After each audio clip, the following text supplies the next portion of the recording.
नमस्कार. बरेच दिवस झाला 8-10 दिवस ह्या प्लॉटचा व्हिडिओ केला नव्हता.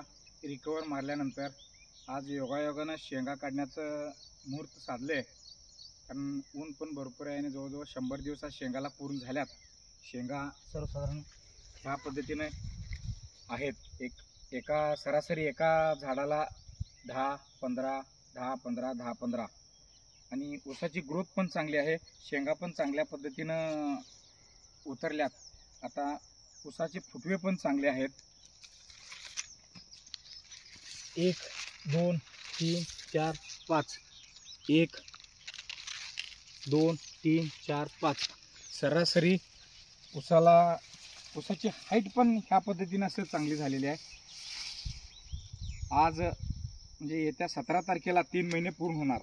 आज 8 तारीख म्हटल्यावर सरासरी 2 महिने 22 दिवस पूर्ण झालेत. आज डेव्हलपमेंट चांगली आहे. ऊसाची फुटी बघा, ऊसाची हे बघा, पोच बघा आणि शेंगा ह्या पद्धतीनं आज काढून असं जमिनीवरती टाकलेलं आहे. टीम डॉक्टरांचं म्हणणं होतं शेंगा घालायचं नाही, पण बघावं म्हणलं एक ट्रायल बेसवर शेंगा घातले तरी पण फुटवायत आणि सरसरण प्रत्येक ऊसाला एक 2-2 या पद्धतीनं कांड्या तयार झालेल्या आहेत. कुठं 2 झालेत, कुठं 3 पण कांड्या पूर्ण झालेल्या आहेत. त्या पद्धतीनं डेव्हलप झालेलं आहे.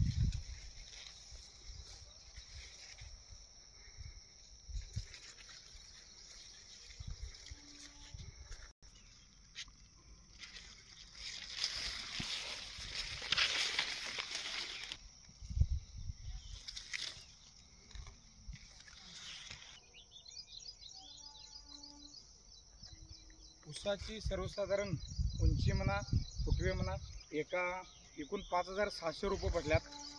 38 1 एकराचा प्लॉट आहे आणि प्रत्येक बेटामध्ये 5-6 एवढेच फुटवे आहेत. आणि सर्वसाधारण हा जेटा ऊस आहे आणि जेट्याबरोबर हा फुटवा आहे.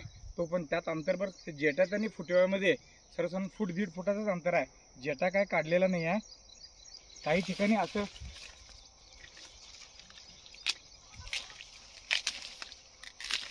1 2 3 4 5 कांड्या आणि फुटव्याला 2-3 ह्या पद्धतीनं डेव्हलपमेंट झालं आहे.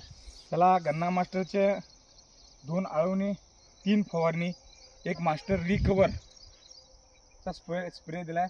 आणि ऑर्गॅनिकचं मी स्वतः गोमूत्र, देशी गाईचं शेण त्याच्यापासून तयार केलेले एक स्लरी सोडलेली आहे. ह्या पद्धतीनं प्लॉट डेव्हलप